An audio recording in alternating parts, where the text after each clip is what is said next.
I wanted to use this opportunity to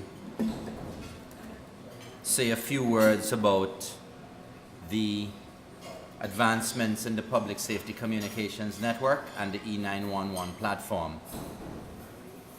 I would like to recognize Permanent Secretary, Ms. Joan Joseph, and the Principal Assistant Secretary, Ms. Pat Francis, and I say a pleasant good afternoon to everybody present.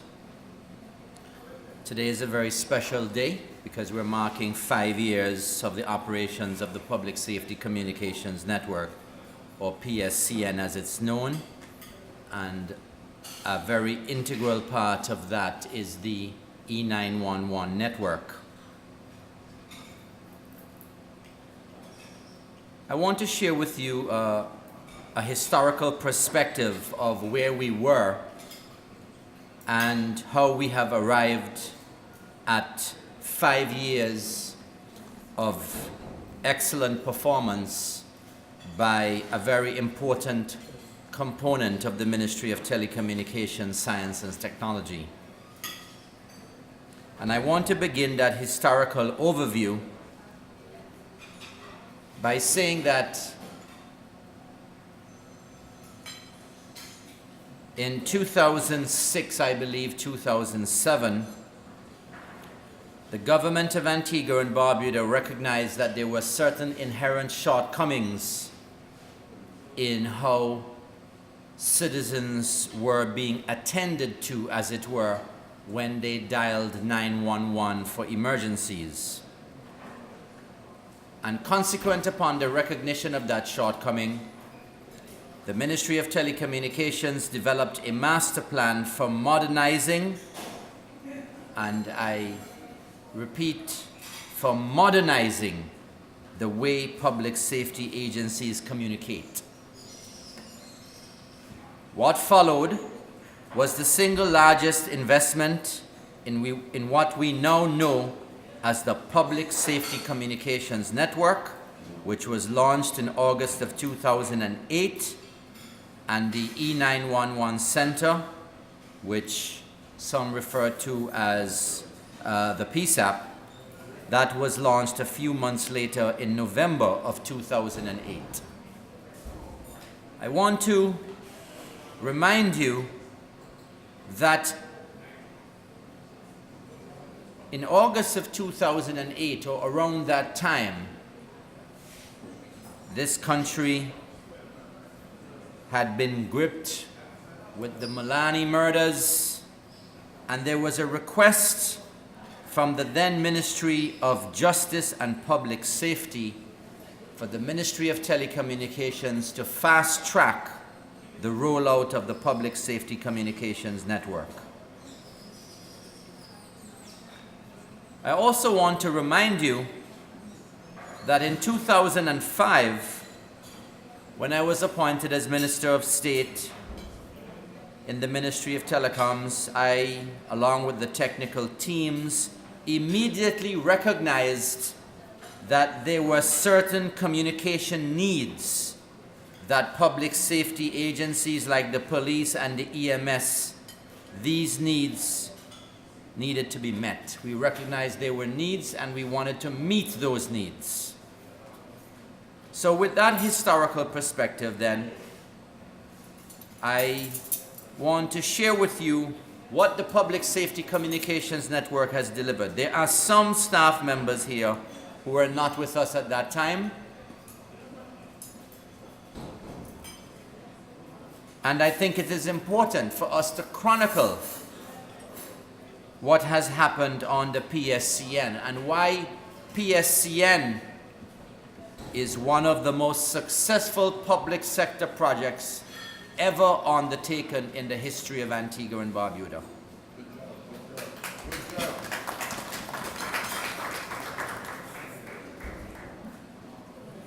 So we have several public safety agencies who have benefited, both directly and indirectly. The Royal Antigua and Barbuda Police Force, the Fire Services, the Antigua and Barbuda Defense Force, which also includes the Coast Guard, the Office of National Drug Control and Money Laundering Control Policy, ONDCP, the Emergency Medical Services, and the prison. And later on, we were able to bring on the National Office of Disaster Services, NODS, ABS Radio and Television, and the Ministry of Telecommunications itself leverages on this network. So these various agencies have benefited collectively from over 267 handheld radios, that's what they're called. I know some people think they're walkie-talkies. They certainly are not walkie-talkies. 65 radios were installed in vehicles, like the patrol vehicles, including ambulances, and 20 base stations were installed, for example, at the police headquarters and at major police stations, at the Emergency Medical Services headquarters and at the Mount St. John's Medical Center. And of course, in the case of the fire service, we outfitted the radios in the fire tenders, and several of the firemen carry around the portable radios. Now that is the front end, because at the back end, these radios are speaking to a very complicated network that ensures that public safety agencies can respond in the most rapid time to provide assistance to people that need it. Several personnel played key roles in getting the public safety communications network operationally successful. I want to mention that the then Minister of Justice and Public Safety, Colin Derrick, was very instrumental in pushing government towards the PSCN. Those of you who have worked on this project will know that there was a stone wall of indifference by certain quarters in government to rolling out a project like PSCN. However, the ONDCP, the Defense Force, and the police wanted the project, and the government deemed it a priority, and we proceeded with it. And so I want to acknowledge the role of Clement Samuel, who's joined us today, the former telecoms officer who played a major role in ensuring the success of this project.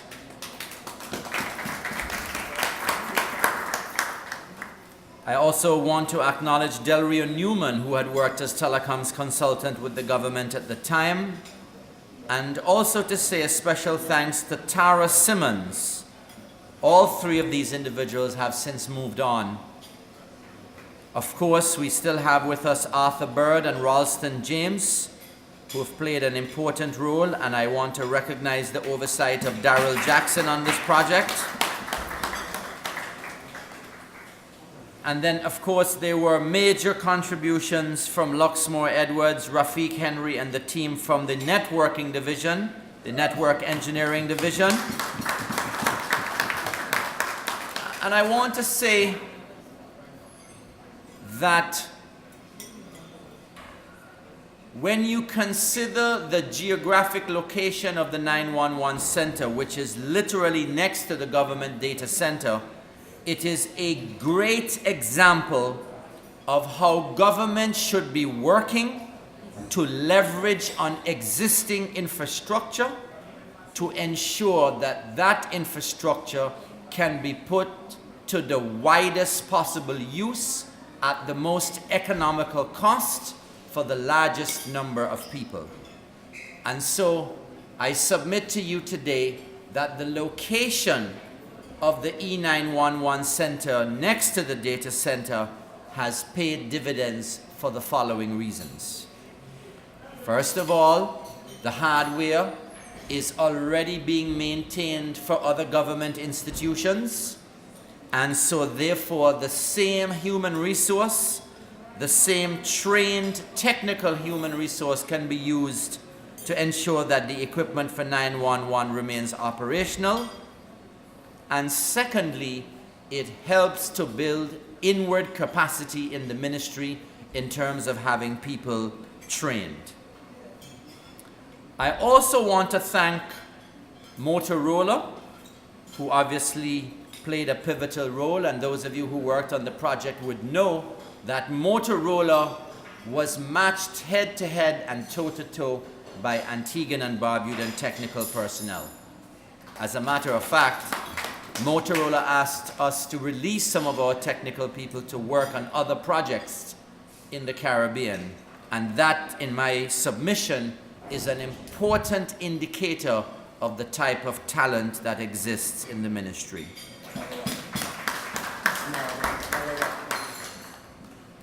I want to recognize the role of Lime, because they played a very critical role, especially at the remote sites. And I place on public record the contribution of Lime and its executive team, Davidson Charles and the others, Mr. Denfield Roberts, who worked with the government to ensure that we could get this platform operational, especially when it came to backhauling transmissions from our transmission sites. In the case of Digicel, they worked with us very closely in Barbuda to ensure that we could provide coverage to Barbuda. And whilst we had a number of challenges in Barbuda, we were able to overcome each one of them. And I'm pleased to tell you that Barbuda is fully covered by the PSCN. I want to say that the Public Safety Communications Network has many notable system features. Of course, this is a trunking radio system which guarantees secure transmission. Multiple talk groups within an agency can be accommodated so that communication can occur at different levels of the command structures, and encrypted transmission on selected radio units is available for highly secure communications. Most importantly, this facility has the capacity for interconnecting the various agencies when required to better respond to national emergencies.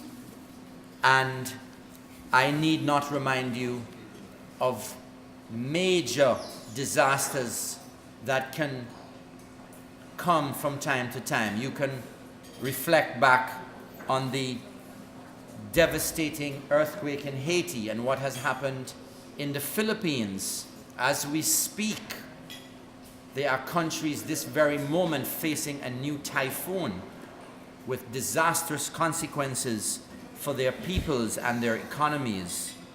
And so I want to say that the true test of our capacity as a public safety communications network has never really come upon us, but we should prepare. And I invite Mr. Pat Dorr and his capable operators in the 911 center to always be on guard and to be always ready to deal with emergencies, especially those that we don't have prior notice of. This PSCN also has a network management system with performance measurement and reporting capability. This has served Pat Dorr and his team well in ensuring performance standards.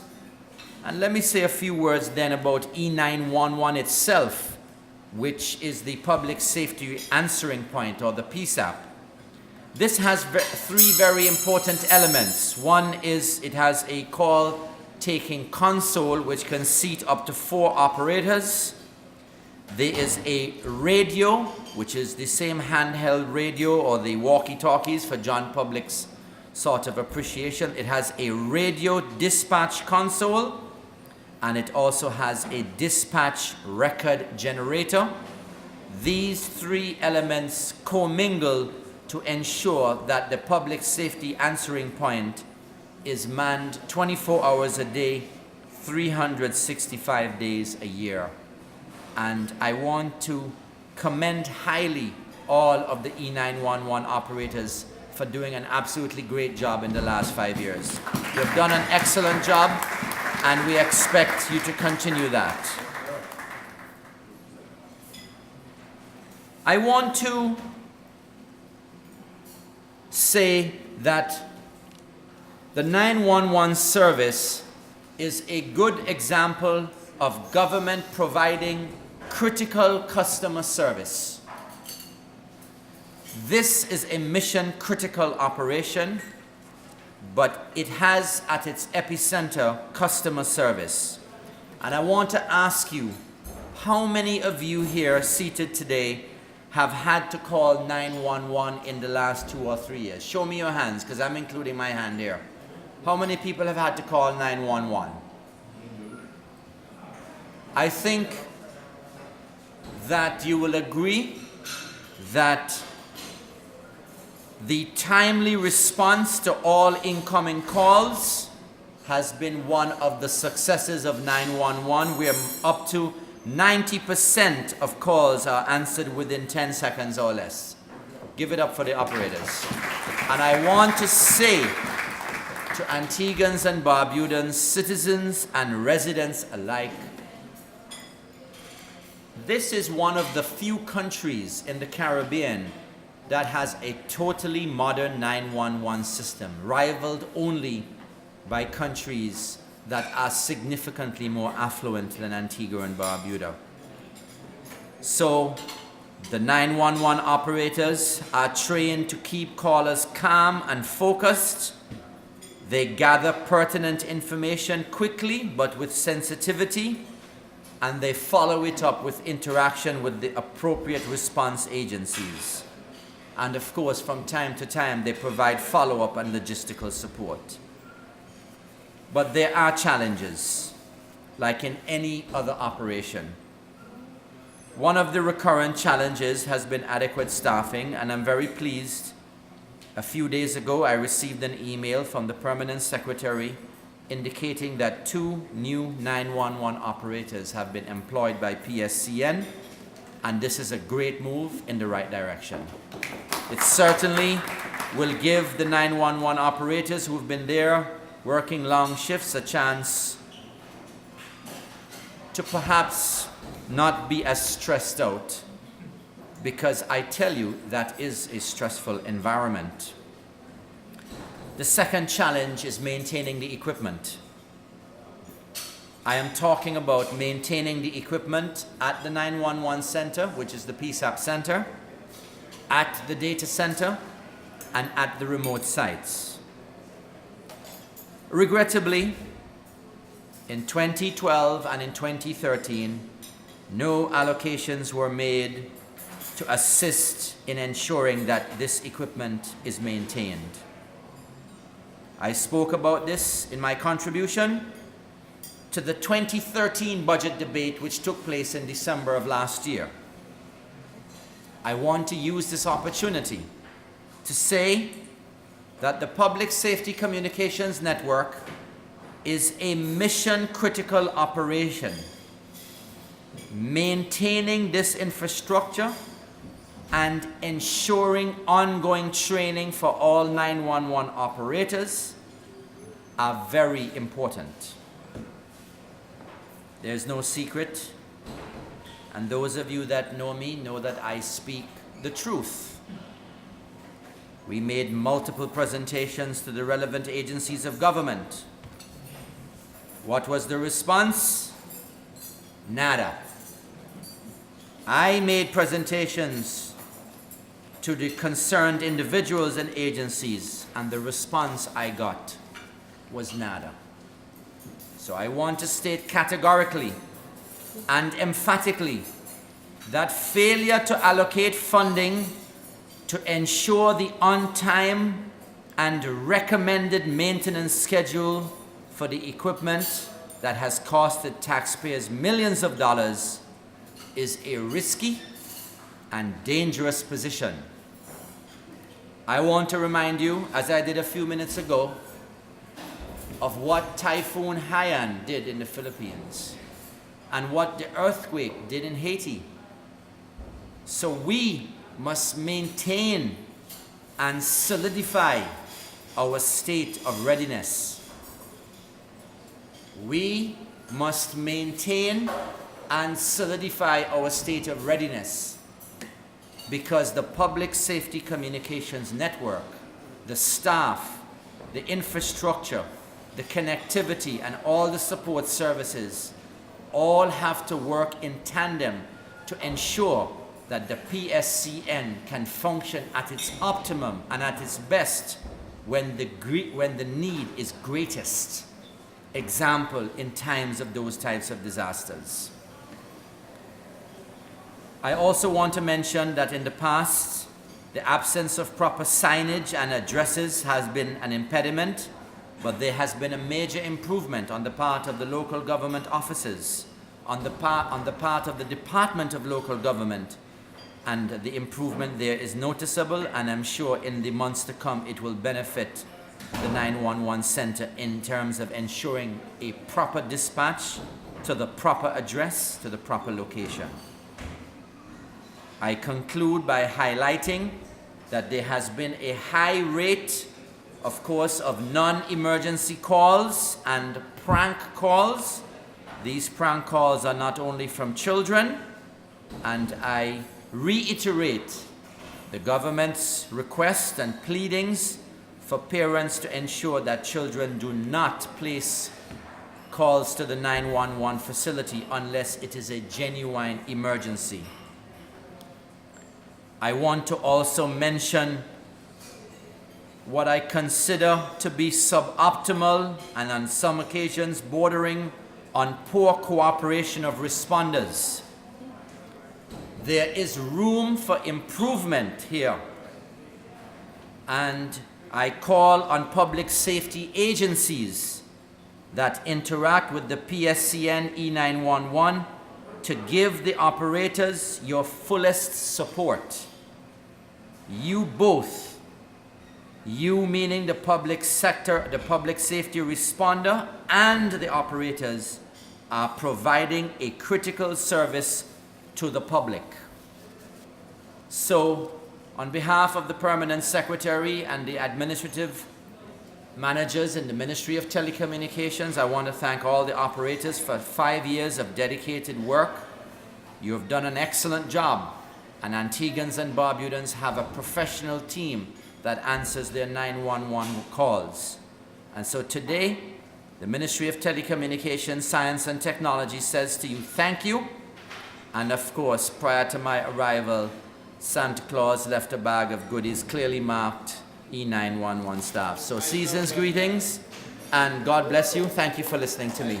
And I invite Daryl Jackson now to ensure that Santa's goodies are promptly and duly delivered. Thank you very much.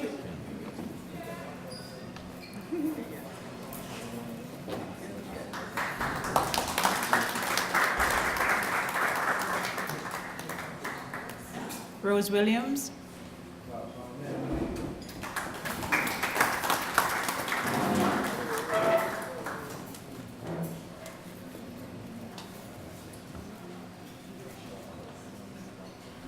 Eugene Watson.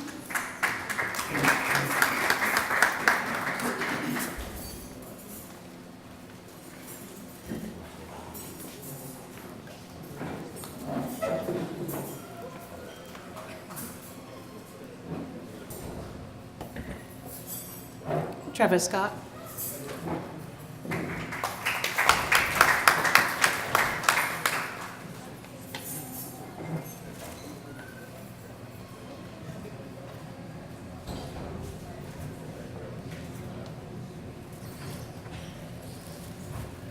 Eve Boynbord.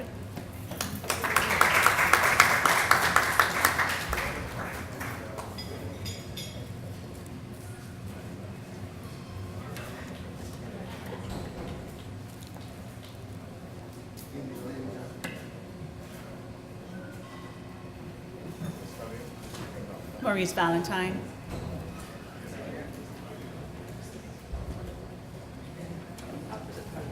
Is that correct? Maurice Valentine.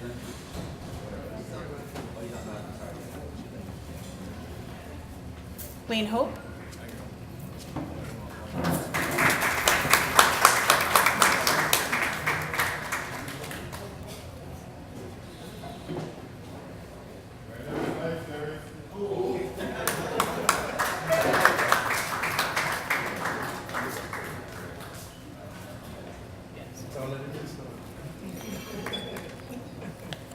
Ivor Luke.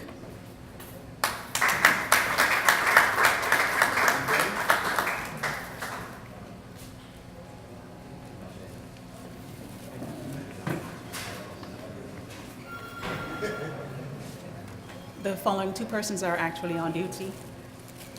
Bradley Francis. Mr. Dorr, could you?